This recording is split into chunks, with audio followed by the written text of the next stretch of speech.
Hello, my dear listener. I'm so glad you've chosen to spend a little time here tonight, letting the world slow down with me.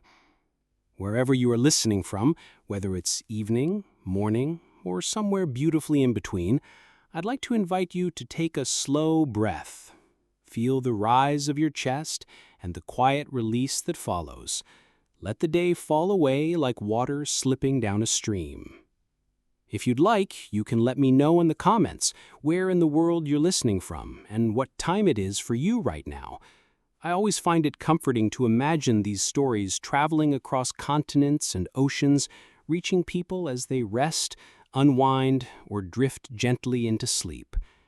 And if this story helps you relax, please consider giving the channel a soft little gesture of support, a like, or perhaps a subscription.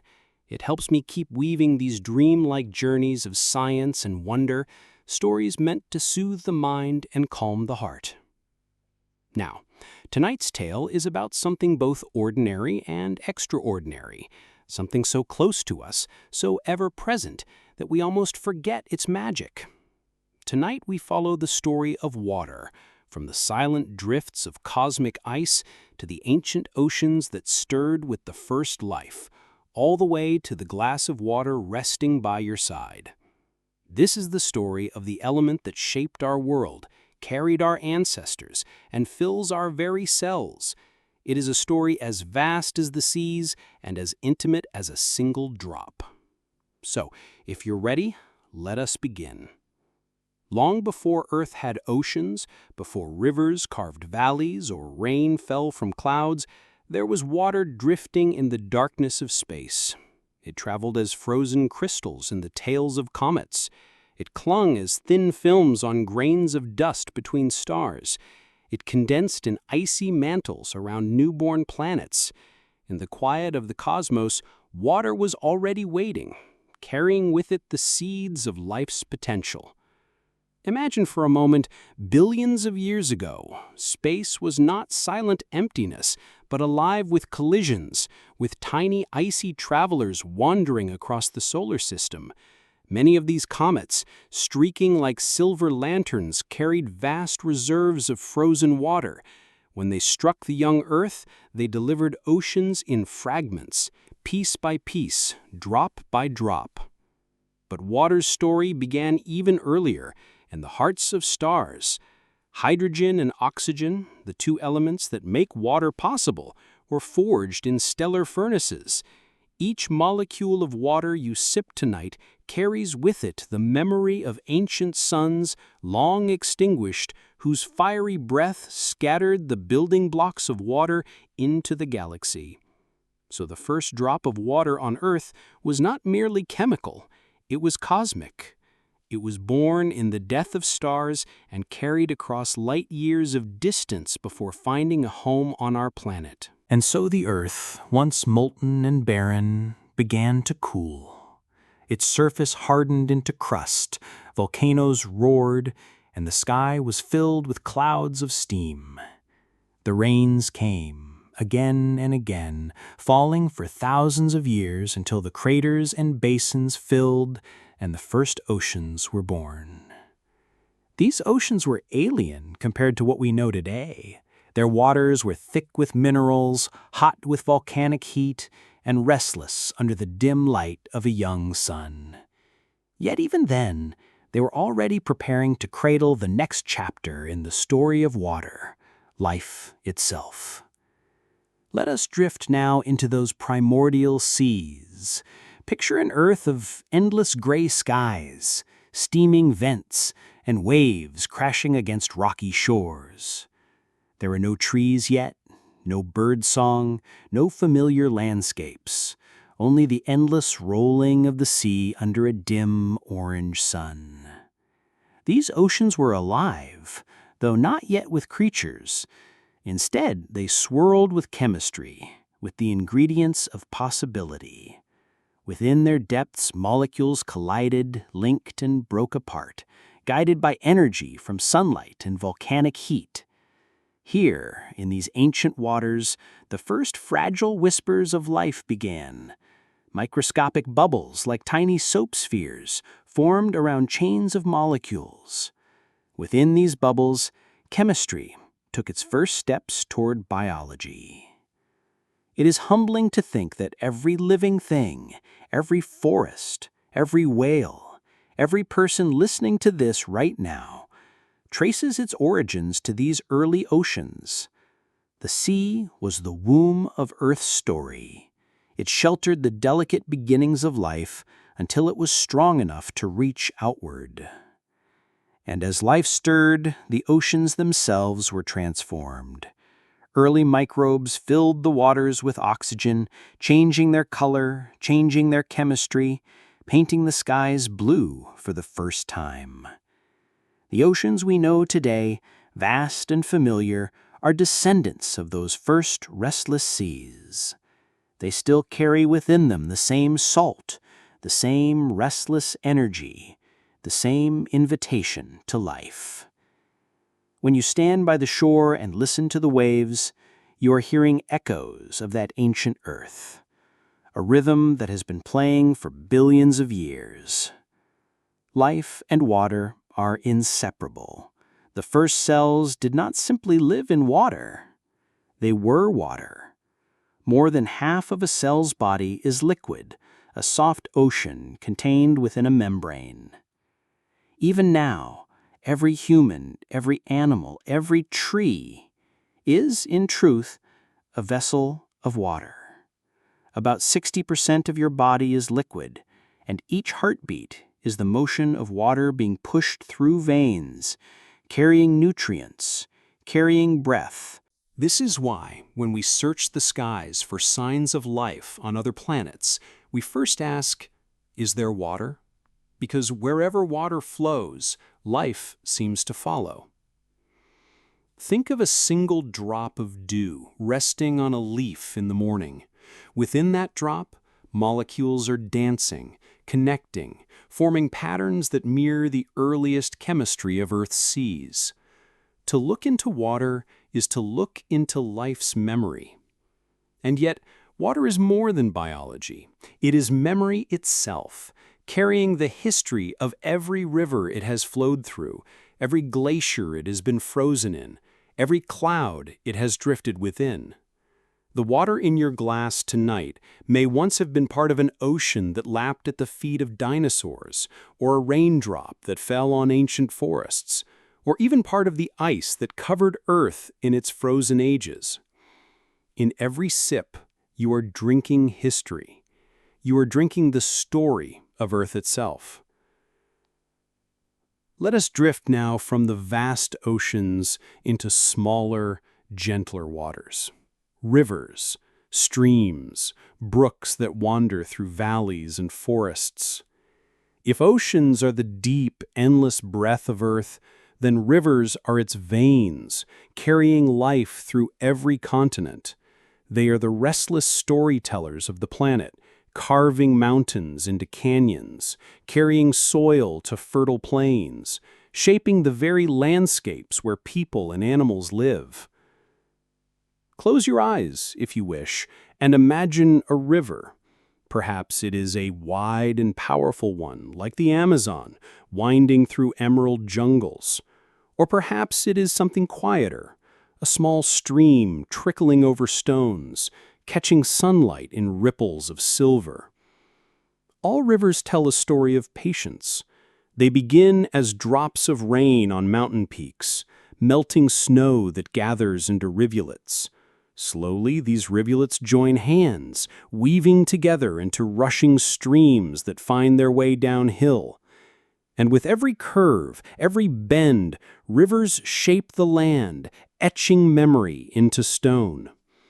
The Grand Canyon, vast and breathtaking, was carved not in a moment of violence, but in millions of years of quiet persistence by the Colorado River.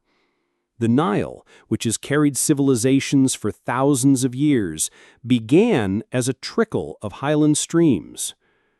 Rivers remind us that water does not need force to create change. With time, with flow, it transforms the earth itself. And as it flows, it sings.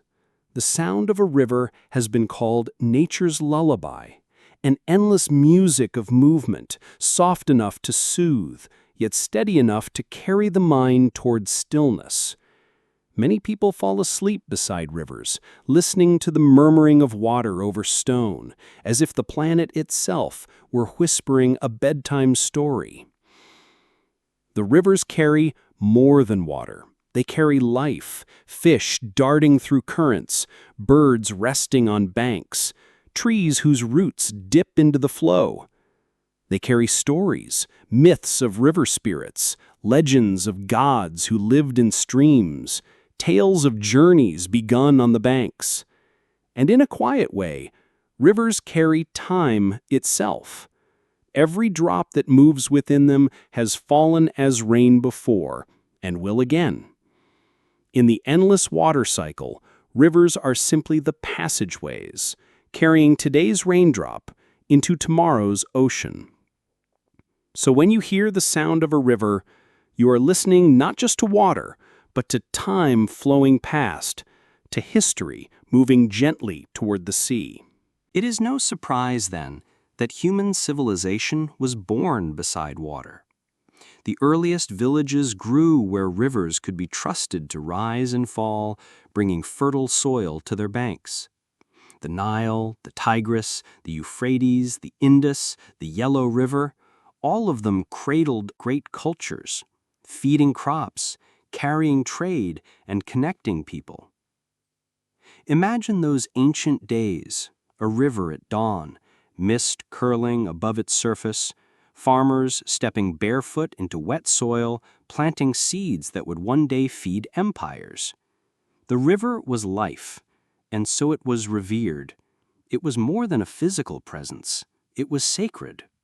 The Nile was called the gift of Egypt. Without its annual flooding, there would have been no pyramids, no temples, no dynasties. The Indus Valley civilization designed careful canals to guide river water to their fields. Mesopotamia, the land between rivers, was literally named for the waters that sustained it. But water was not only life-giving, it was also mysterious, sometimes dangerous. Rivers could flood, sweeping away homes. They could dry up, leaving famine in their absence. Entire cultures rose and fell by the rhythm of the waters they depended upon. This unpredictability gave rise to myths.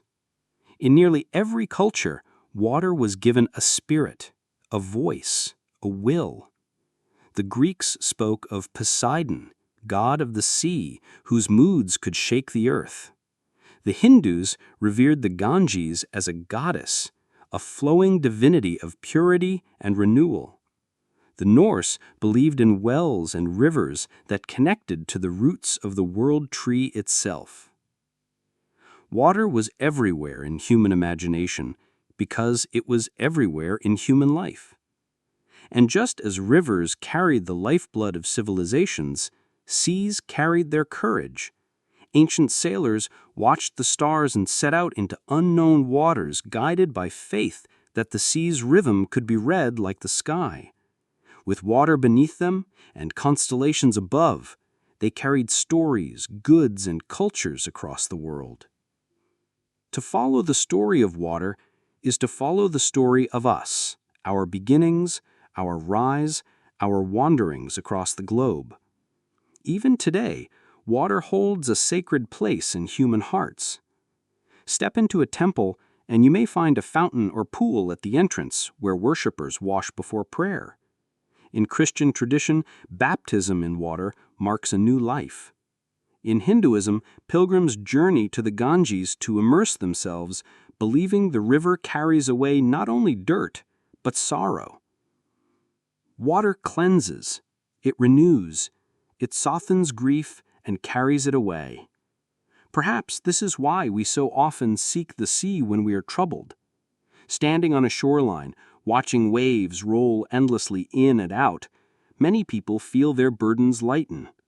The sea seems to whisper, "All things pass, all things flow, all things return." Even in science, we see this sacredness. Consider a snowflake, no two alike, each a fleeting crystal of geometry, delicate and unique. Each one a tiny cathedral of frozen water, melting within moments of touching your hand. Water has always invited reverence, not only because it sustains life, but because it mirrors life itself. Ever-changing, never still, always flowing, always returning. When you sip from your glass, you are drinking something both ordinary and holy, a substance that has been revered by countless generations, sung about in hymns, prayed to in rituals, and carried as a symbol of purity across every human culture. It is not just chemistry, it is memory, it is connection. It is the sacred element that binds us to the earth and to one another. Water wears many faces. It can be soft as mist, flowing as rivers, or still as a glassy lake. But it can also fall as rain, crystallize as snow, and harden into ancient glaciers that outlast entire civilizations. Each form tells its own story. Imagine a storm cloud drifting across the sky. Inside it, billions of droplets swirl and collide, charged with electricity, dancing in the air. At some quiet moment, the weight becomes too much, and the droplets fall. Rain. Rain has been called Earth's applause, the sky's way of touching the ground. In its rhythm, people have found both comfort and melancholy, lullabies and laments. A soft drizzle pattering on a window can cradle you to sleep. A heavy downpour on a tin roof can wash the world clean in sound. And then there is snow, frozen poetry. Every snowflake begins as a tiny speck of dust around which water vapor clings and freezes. Slowly, a hexagon forms, branching outward into delicate arms. Each flake is a moment of perfect geometry, crafted by the quiet hand of the atmosphere. No two are the same, and yet all share the same symmetry. When snow falls, the world grows hushed. Sounds are muffled, colors softened, as if the earth itself has been given a blanket. To walk in falling snow is to enter a different rhythm, where even time seems slower. Glaciers are snow's great memory. Over centuries, layer upon layer of snow compacts into ice, pressing downward until it becomes a river of frozen water.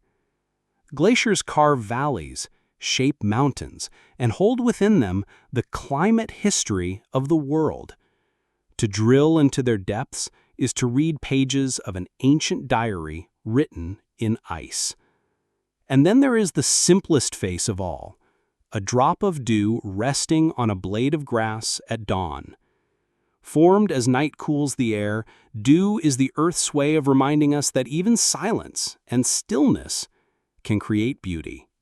Through rain, snow, ice, and dew, water shows us its endless transformations. It is never trapped in one form, but always flowing between states, reminding us that change is not only natural, it is necessary. Now, let us turn inward. For the story of water is not only around us, it is within us. Take a moment to place a hand on your chest. Feel your heartbeat. That gentle thump is the sound of water moving. Blood flowing through veins, carrying oxygen to cells, carrying life to every corner of your body. You are, quite literally, a walking ocean. About 60% of you is water. Your brain, where thoughts and dreams arise, is nearly 3/4 water. Your lungs, which breathe in the night air, are filled with liquid that helps exchange oxygen for life. Even your bones, solid and strong, carry water within their structure.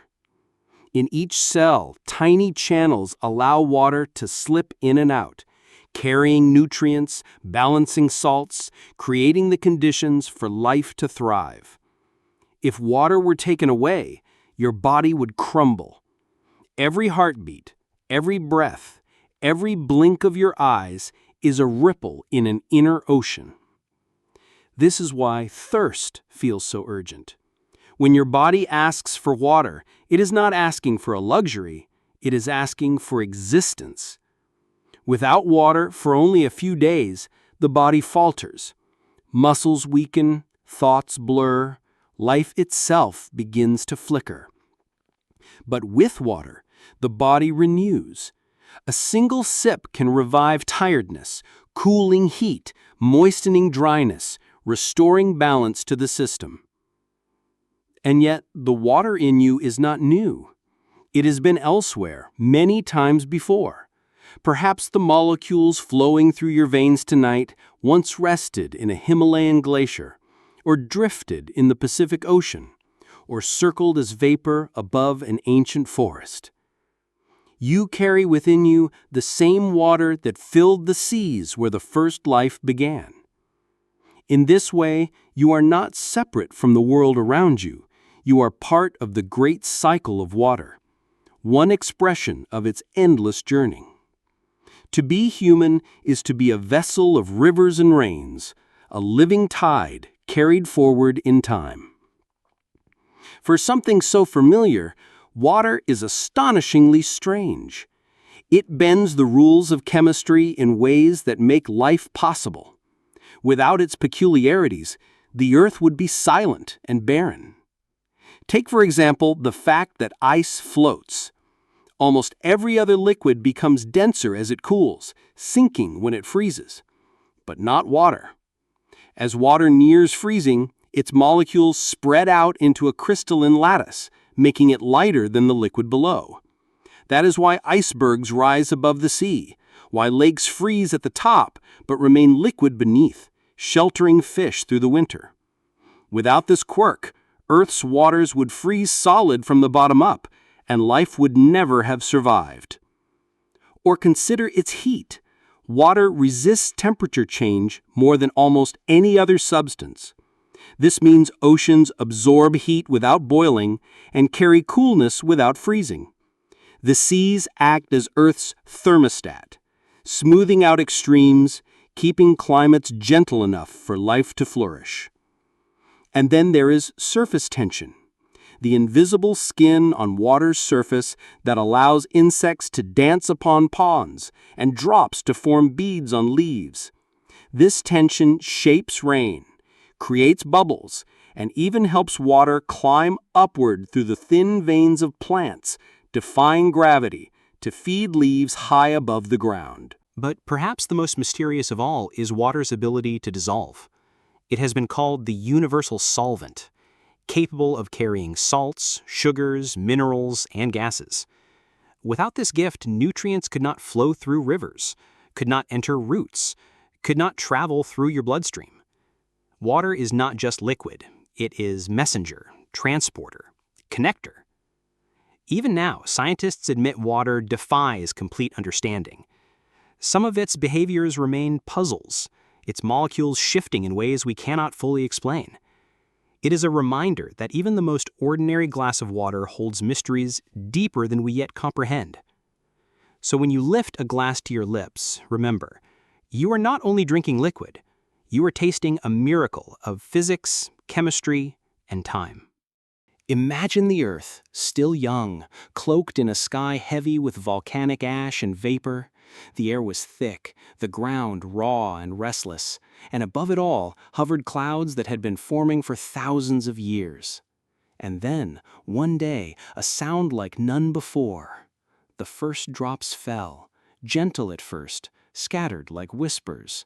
But soon the heavens opened, rain poured down in torrents, washing over barren rock, hissing as it met the molten skin of the planet. This was no ordinary storm. It lasted for centuries, raindrop upon raindrop, a steady rhythm that shaped the world. Streams carved channels, pools deepened into basins, and oceans, vast, blue, unbroken, began to take form. Pause here for a moment. The water you sip before bed tonight, the glass on your bedside table once may have been a part of those first rains. A single droplet tumbling from a cloud billions of years ago, finding its way across time to you. Every sip of water carries the memory of the first rains that baptized the earth. Once the ocean spread wide, the earth changed forever. Imagine standing on a shore 4 billion years ago. No birds wheeling above, no trees to break the horizon, only endless waves dark and shimmering under a sky full of stars. Beneath those restless waves, chemistry became poetry. Molecules swirled, collided, and combined. Simple strands of carbon and hydrogen met in the warmth of undersea vents, and in that gentle cradle, the first whispers of life began. Water wasn't just a setting. It was the stage, the catalyst, the protector. It cushioned fragile beginnings, dissolved nutrients, and passed along energy like a conductor guiding a symphony.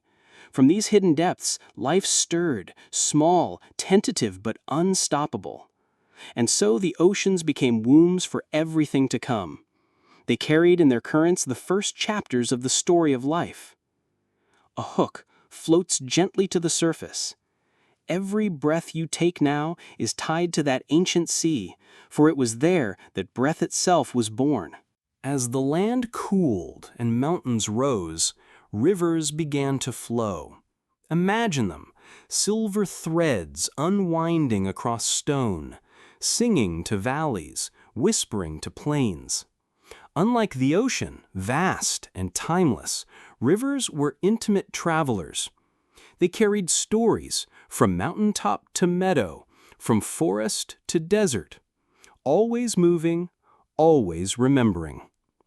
In ancient times, rivers were guides. Civilizations sprouted along their banks. The Nile, the Indus, the Tigris, the Euphrates, each a lifeline. They watered crops, ferried goods, and gave people a rhythm for their days. To live by a river was to live by its song. But rivers remember more than human footsteps. They remember glaciers melting, floods reshaping land, droughts turning wide waters into threads. They have seen species rise and vanish, and still they move on, carving memory into the earth itself. And tonight, perhaps in your glass, a drop of water once coursed down the spine of a mountain, raced in a riverbed, tumbled in rapids. The water remembers, and when you drink, you taste not only freshness, but history flowing through you.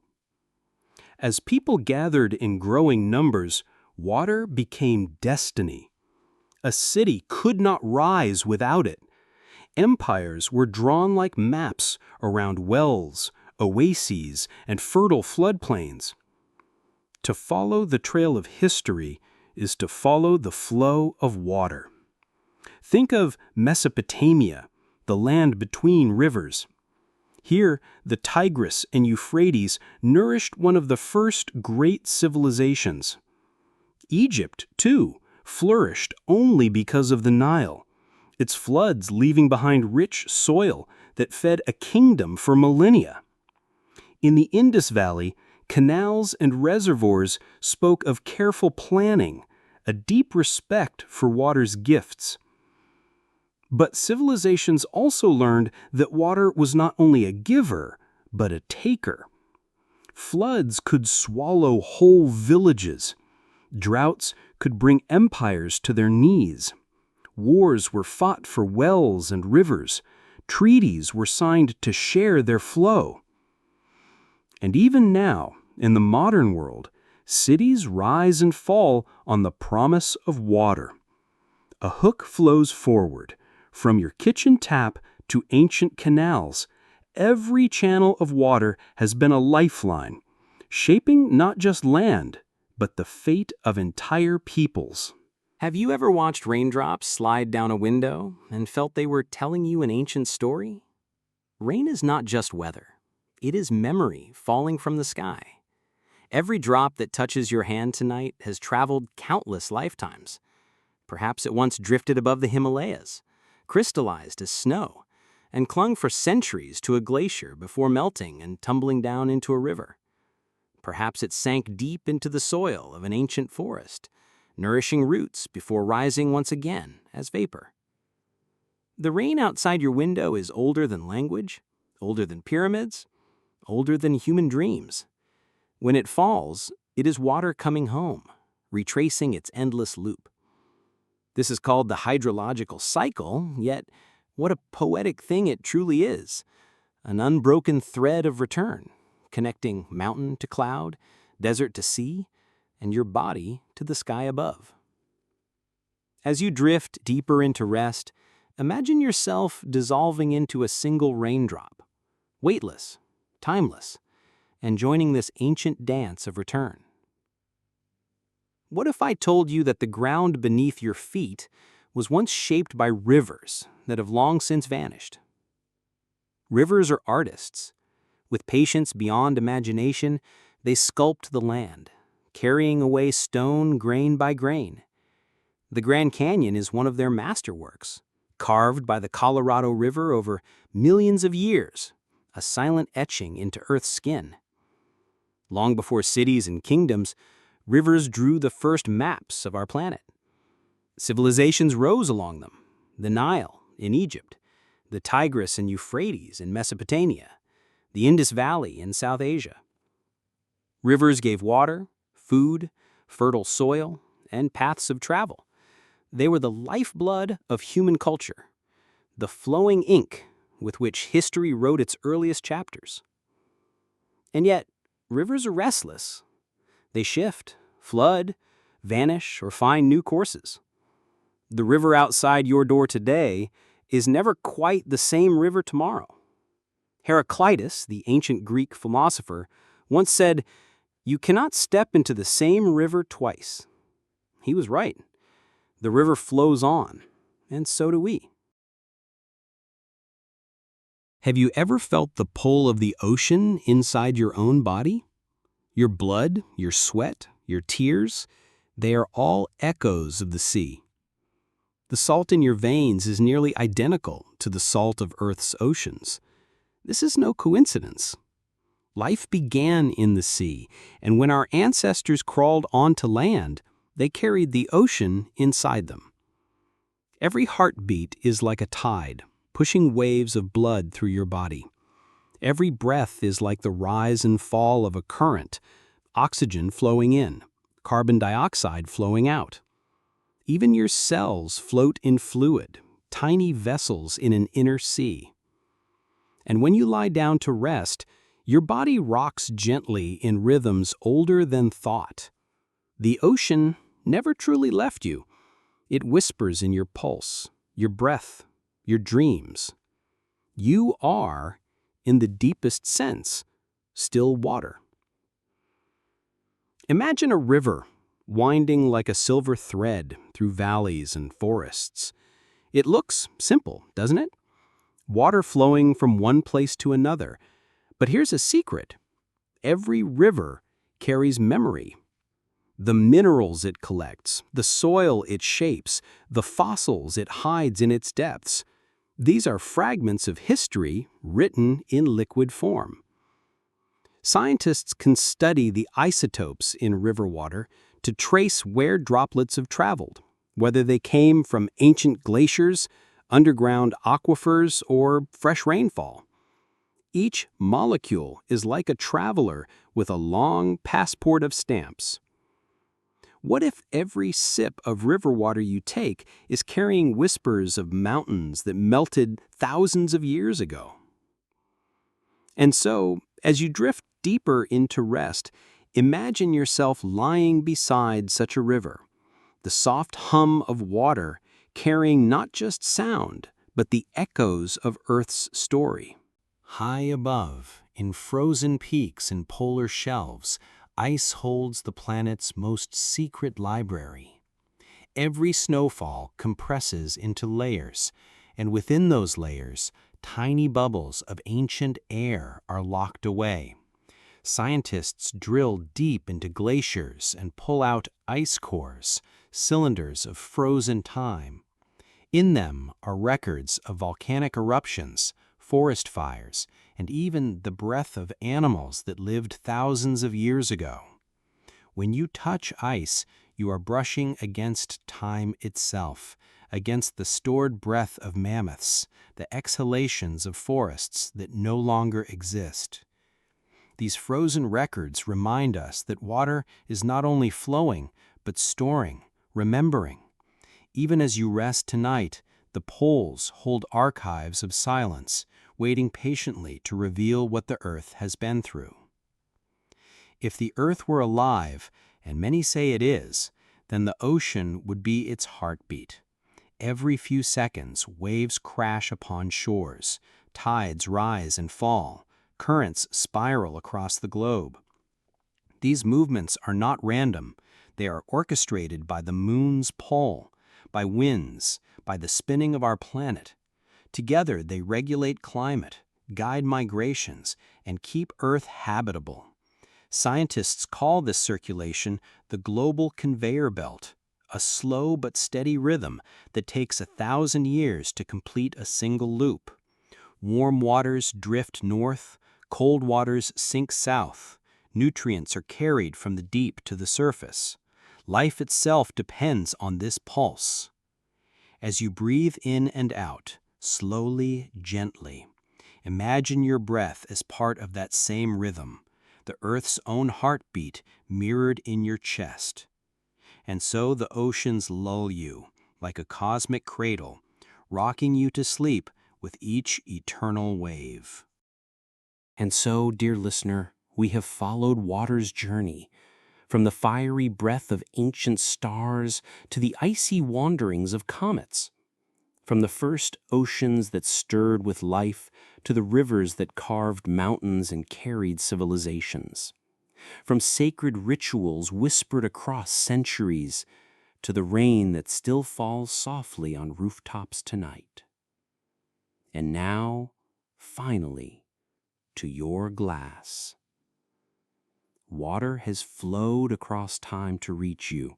It has been everywhere, and it will go everywhere again. You are part of its cycle, as it is part of yours. As you rest now, perhaps you can imagine yourself floating gently on a vast, quiet sea, waves rising and falling like your breath. The world hushed, the night soft, water carrying you, supporting you, whispering its story as you drift deeper and deeper into stillness. Thank you for joining me here in this little corner of calm where science and wonder flow together like rivers meeting the sea. If you find comfort in these journeys, I'd love for you to join me again. Subscribe to the Wandering Neuron so we can keep traveling through stories of the cosmos, the mind, and the quiet poetry of the world around us. For now, let the water carry you into sleep. Let your thoughts drift, your breath soften, your body grow light. And remember, with every sip, every drop, you hold the infinite. Good night.